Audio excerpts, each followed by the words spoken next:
பிஸ்மில்லா. இது திருநெல்வேலியிலேருந்து நான் நினைக்கிறேன் 5 கிலோமீட்டர்னு சொன்னாங்க. சுமார் ஒரு 2-2.5 கிலோமீட்டர் தான் இருக்கும்.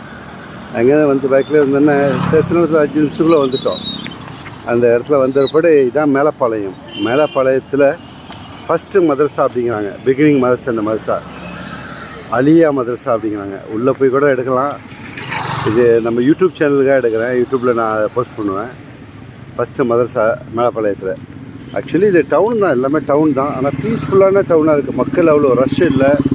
இப்போ உதாரணமாக தஞ்சாவூர் போனால் கூட அவ்வளோ ரஷ் இருக்கும். திருவாரூர் மன்னார்குடி கூட அவ்வளோ ரஷ் இருக்கும். இது பெரிய டவுனாக இருக்குதா. நான் கேட்டேன் என்ன ரஷ் இல்லாமல் இருக்குது இந்த ஊர் அப்படிங்கிறதுக்கு. 3 பாட்டாக பிரிச்சுட்டாங்க. தென்காசி ஒன்று, திருநெல்வேலி ஒன்று, இன்னொன்று ஏதோ ஒரு ஊர் சொன்னாப்புல. அதனால் 3 பாட்டாக பிரிச்சுட்டாங்க அப்படின்னாங்க. ஹயர் எதாக இருந்தாலும் வாழ்த்துக்கள். மதரசா இது ஒரு மதரசா. அரபி கற்றுக் கொடுத்து ஆலிம்கள் உருவாக்குற மதரசா போல இருக்குது.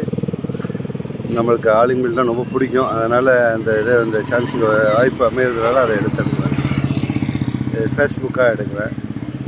மெயின் டவுனில் இருக்கும்போது பிள்ளைங்களும் ஒரு ஃப்ரெஷ்னஸாக இருப்பாங்க. பிள்ளைங்களும் ஒரு ஜாலியாக வெளில போகிறது வர்றது நல்லா இருப்பாங்க. அதில் சில இடத்துல ஊரில் வச்சுருப்பாங்க, வெளிலே விட மாட்டாங்க.